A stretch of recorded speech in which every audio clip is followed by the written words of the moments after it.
సిద్దిపేట ఒకప్పుడు సిద్దిపేట అంటే పందులు గుర్తొచ్చేది, మెదక్ అంటే గాడిదలు గుర్తొచ్చేది. కానీ ఇప్పుడు సిద్దిపేటలో పందులు మాయమైనాయి అన్నారు. మెదక్లో కూడా గాడిదలు దాదాపు పోయినాయి, కొన్ని ఉన్నాయి ఇంకా.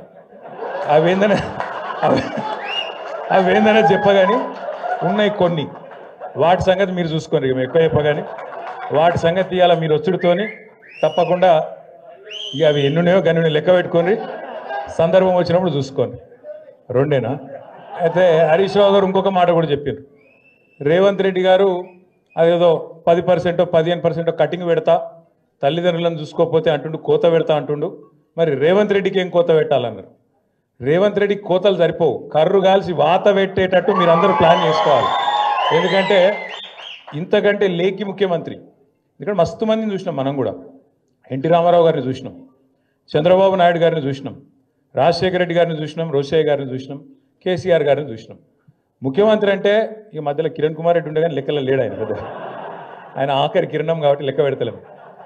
ఇక ఇంతమందిని చూసినాక మంచోళ్ళను ఈయనను చూస్తే వీళ్ళు ఎట్లా అనిపిస్తుందంటే, ఇక నాకు ఎట్లా అనిపిస్తుందో అనిపిస్తుంది. కానీ ఊళ్ళో ఎవరు ముంగట నన్ను గొట్టం పెడితే చాలు, ఒక తిట్లు కాదు, తెలుగు భాషల గిన్ని తిట్లుంటాయని కూడా తెలియదు, గన్ని తిట్లు తిడుతుంది.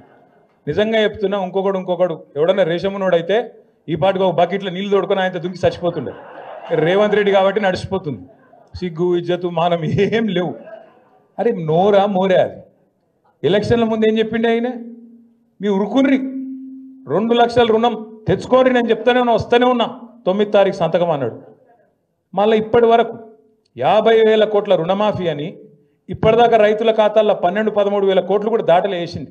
కానీ అయిపోయిందని చెప్పి ఇలా ఉదరగొట్టే ఉపన్యాసాలు. రైతు బంధు కేసీఆర్ బిచ్చమేసినట్టు 10,000 ఇస్తుండు, నేను 15,000 ఇస్తా, నేను నన్ను ఓటేయండి గుద్దుండ్రి అన్నాడు.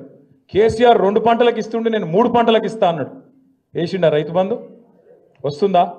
ఇలా సిగ్గు లేకుండా 2 సార్లు ఎగ్గొట్టి మొన్న అది కూడా మళ్ళీ అరకొరగానే వేసి 15,000 అని చెప్పి 12,000 ఇచ్చి దానికోసం అట సంబరాలు చేసుకోండి, ఇక మొత్తం దేశమంతా ఉరికురికి సంబరాలు చేసుకోండి అని చెప్పి రైతు వేదికల కాడ సంబరాలు చేసుకోమని చెప్తా ఉన్నాడు. దాంతోపాటు ఎన్ని మాటలు! అత్తకు 4,000 ఇస్తా, అత్తకు 4,000, కోడలకు 2,500 వచ్చినాయి. అత్తకు 4,000, కోడలకు 2,500. ఇక సిగ్గు లేకుండా ఇంకా మాట్లాడతాడు రేవంత్ రెడ్డి. ఈసారి 100 గెలుస్తాడట, 100. అందుకే నేను చెప్పిన 100 నీ బొందనా అని చెప్పిన. నేను నిజంగా కూడా ఇప్పుడు మరి ఆయనకు నాకు ఇట్లా మాట్లాడేది ఇష్టం ఉండదు నిజానికి, కానీ ఆయనకు ఆయన భాషనే అర్థమవుతుంది. ఎవడన్నా ముఖ్యమంత్రి ప్రపంచంలో, మొత్తం ప్రపంచంలో ఎక్కడన్నా ఏం చేస్తారు? ఆయన కోసుక తింటారా అంటాడు? అంటాడా అసలు? ఎవడన్నా గుర్తున్నాడు? ఎవడన్నా ముఖ్యమంత్రి ఢిల్లీకి పోతే నేను దొంగను చూసినట్టు చూస్తుండ్రు, చెప్పులు ఎత్తుకపోతాడేమో అని చెప్పి అపాయింట్మెంట్ ఇస్తలేరని చెప్పినోడు ఎవడు ఉన్నాడు ఇదివరకు? గందుకే నేను అన్నా, ఉత్తగానే అంటలేను, ఉత్తగానే ఆయన తిట్టాలనే నోటి తీటతో అంటలేను. ఎన్టీ రామారావుని చూసినాం, చంద్రబాబు నాయుడిని చూసినాం, రాజశేఖర రెడ్డిని చూసినాం, రోషయ్య గారిని చూసినాం, కేసీఆర్ గారిని చూసినాం, ఇవాళ ఈయన చూస్తాను. చూసినాక ఏమనిపిస్తుంది మరి? గిసొంటి మాటలు మాట్లాడేటోడు తెల్లారు లేస్తే పనికి మాలిన మాటలు, అది ఇప్పుతే నోరు ఇప్పుతే పాపం ఇళ్ళకెళ్ళి డ్రైనేజ్ కంపు తప్ప ఇంకోటి రాదు. గబ్బు మాటలు, గబ్బు వ్యవహారాలు. కేసీఆర్ గారు లాంటి నాయకుడిని పట్టుకొని ఆయన మీద ఇష్టం ఉన్నట్టు మాట్లాడొచ్చునా? తెలంగాణ తెచ్చిన వ్యక్తి ఇవ్వాలని వాడు కూర్చున్నావంటేనే, ఆ కుర్చీలో కూర్చునే భాగ్యం నీకు వచ్చిందంటేనే దానికి కారణం కేసీఆర్ అన్న ఆయన అని నేను గుర్తు చేస్తా ఉన్నా. కేసీఆరే లేకపోతే, టీఆర్ఎస్ఏ లేకపోతే, గులాబీ జెండానే ఎగరకపోతే తెలంగాణ వస్తుండేనా?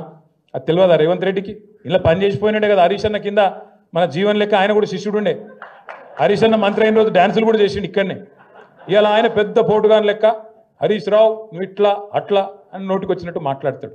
నేనేమంటున్నా అంటే, అధికారం రాగానే ఎగిరెగిరి పడితే మేము కూడా ఉన్నాం 10 ఏళ్ళు మంత్రులుగా, కానీ ఎప్పుడు కిషన్ పనులు చేయలేదు కదా, గింత లేఖిగా మాట్లాడలే కదా, గింత దిక్కుమాలిన అడ్డమైన కేసులు పెట్టించుడు, కార్యకర్తలను కొట్టించుడు, ప్రతిపక్షం అంటేనే పోస్టు పెడితే పోలీసుడు ఫోన్ చేసుడు. మన నర్సింగ్ అని మన పిల్లగాడు ఏడునో అగో నర్సింగ్ ఒక్క పోస్టు పెడితే ఆ పిల్లగాని పోలీసులు తీసుకుపోయి పొట్టు కొట్టిండు. అంటే గింత అరాచకమా? ఇందిరమ్మ రాజ్యం అంటే గిదేనా? ఇందిరమ్మ రాజ్యం అంటే కేసులు పెట్టుడు, రోకల్ బండలు ఎక్కించుడు, ఇష్టం ఉన్నట్టు కొట్టుడు, ఇష్టం ఉన్నట్టు గుద్దుడు, భావ ప్రకటన స్వేచ్ఛ లేకుండా ఒక ముఖ్యమంత్రిని పొగుడాలి తప్ప ఇంకేం చేయొద్దు. ఇదేనా పద్ధతి? పొగుడతారు ముఖ్యమంత్రిని. ఎప్పుడు పొగుడతారు? నువ్వు ఇచ్చిన హామీలు నెరవేరిస్తే, నువ్వు తెలంగాణ మీద కక్ష చూపెట్టకుండా, తెలంగాణను ప్రతిరోజు అవమానించకుండా, కేసీఆర్ గారి కంటే తెలంగాణకు నువ్వు ఎక్కువ చేస్తే తప్పకుండా నీకు కూడా 4 మంచి మాటలు చెప్తారు, లేకపోతే బరాబర్ మాట్లాడతాం. తెలంగాణ సమాజంలోనే, తెలంగాణ రక్తంలోనే తిరుగుబాటు తత్వం ఉంటుంది. ఇలా 3.5 సంవత్సరాలు ముంగట పెట్టుకొని అధికార పార్టీని చీగొట్టి మళ్ళీ తిరిగి ప్రతిపక్ష పార్టీలోకి రావడం అంటే మామూలు మాటలు కాదు. అందుకే తమ్ముడు జీవన్ని కానీ, అదేవిధంగా నరేందర్ గారిని కానీ, రంగారావు గారిని కానీ, ఇంకా మిగతా మిత్రులందరినీ కూడా హృదయపూర్వకంగా మీకు స్వాగతం చెబుతూ, మరి మీకు అండగా ఇటు పద్మ గారు, అటు సుభాష్ రెడ్డి గారు, శశిధర్ రెడ్డి గారు, తిరుపతి రెడ్డి గారు, అందరికీ మించి హరీష్ రావు గారు మీకు అండగా ఎప్పటికీ ఉంటారు. కాబట్టి నాకైతే ఏ అనుమానం లేదు, పూర్వ మెదక్ జిల్లాలో 10 నియోజకవర్గాలతో పాటు పార్లమెంటుతో పాటు రేపు 3 జిల్లా పరిషత్తులు కూడా ఖచ్చితంగా మీరు గెలుస్తారన్న విశ్వాసం నాకు కూడా ఉంది, కేసీఆర్ గారికి కూడా బలంగా ఉంది. మీకు అన్ని రకాలుగా అండగా ఉంటూ ఎప్పటికప్పుడు హరీష్ రావు గారి నాయకత్వంలో బ్రహ్మాండంగా మళ్ళీ తిరిగి జిల్లాలో మన ప్రభుత్వం ఏర్పడే విధంగా కేసీఆర్ గారు తిరిగి ముఖ్యమంత్రిగా పట్టపగ్గాలు చేపట్టే విధంగా మనందరం కూడా నిరంతరం కష్టపడదామని చెప్పి మీకు మళ్ళొక్కసారి హృదయపూర్వకంగా విజ్ఞప్తి చేసుకుంటూ, పేరు పేరున ఈరోజు ఇంత పెద్ద ఎత్తున భవన్కి వచ్చిన మీ అందరికీ కూడా హృదయపూర్వకంగా నమస్కారాలు. జై తెలంగాణ.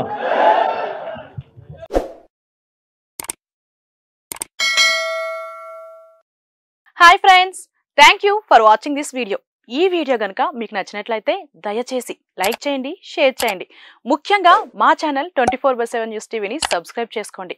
ఆ తర్వాత మీ విలువైన అభిప్రాయాల్ని, మార్పులు, చేర్పులు, కావాల్సిన వీడియో ఏమన్నా ఉంటే మన వీడియో కింద కామెంట్ సెక్షన్లో కామెంట్ రూపంలో తెలియజేయండి. నమస్కారం, సాయిదంచిక మాట్లాడుతున్నాను. ప్లీజ్ సబ్స్క్రైబ్, షేర్, లైక్ చేయండి 24/7 టీవీ ఛానల్.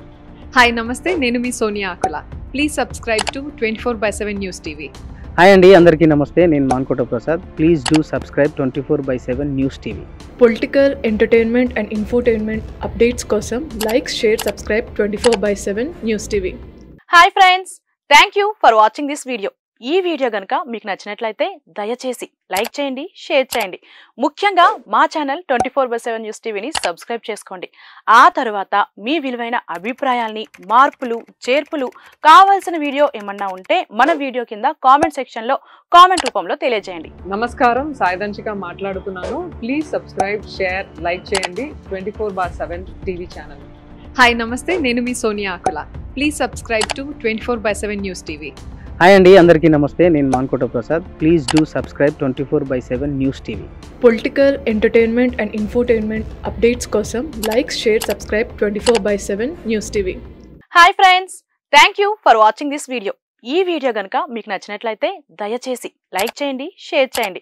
ముఖ్యంగా మా ఛానల్ 24/7 న్యూస్ టీవీని సబ్స్క్రైబ్ చేసుకోండి.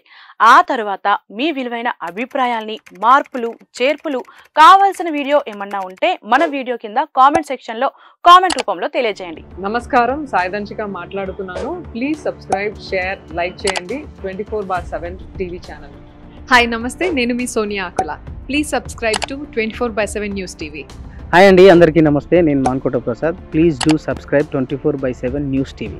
Political, entertainment and infotainment updates కోసం like, share, subscribe 24/7 news TV.